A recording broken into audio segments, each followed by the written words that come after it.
Ya tadi misalnya gini, ini yang tren ya di zaman akhir. Kita misalnya mengkaji sholat.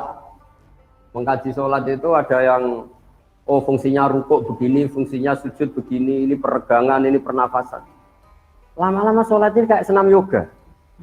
Lama-lama ada yang tanya, banyak yang sholat kok penyakitan ya nggak sholat kok enggak gitu.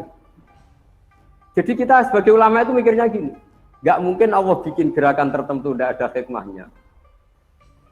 Tapi jangan sampai hikmah ini kemudian yang menjadi alasan hukum itu.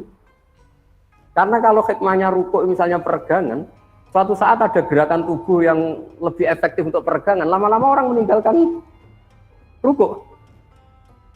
Nah, Bapak MC, ulama itu berpikir gitu, jadi berpikir ini nuruti akal apa nuruti logika. Kalau nuruti logika tadi takutnya, misalnya puasa itu supaya sehat.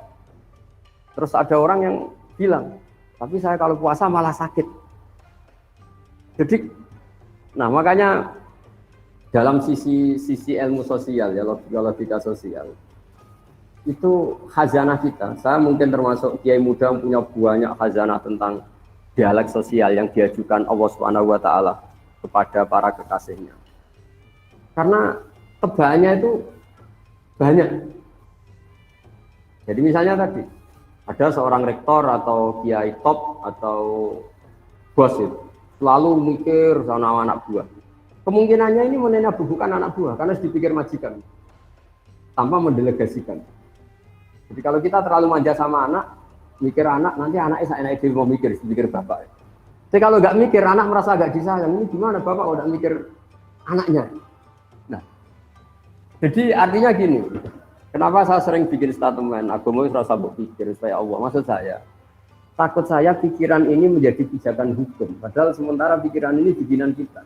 Bukan ada riwayat bersandar dari Rasulullah Shallallahu Alaihi Wasallam. Kayak tadi misalnya kita ngomong, kalau kiai tidak bawa mobil tidak dihormati, kalau dosen nggak mobil tidak dihormati. Pertanyaannya, mana ada target dalam Islam ingin dihormati?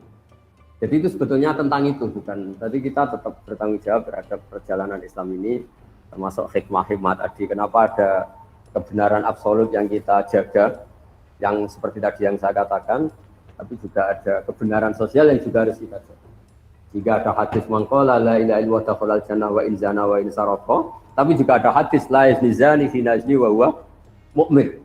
Karena ini untuk menjaga keseimbangan antara kebenaran absolut dengan kebenaran sosial. Ya saya kira giliran.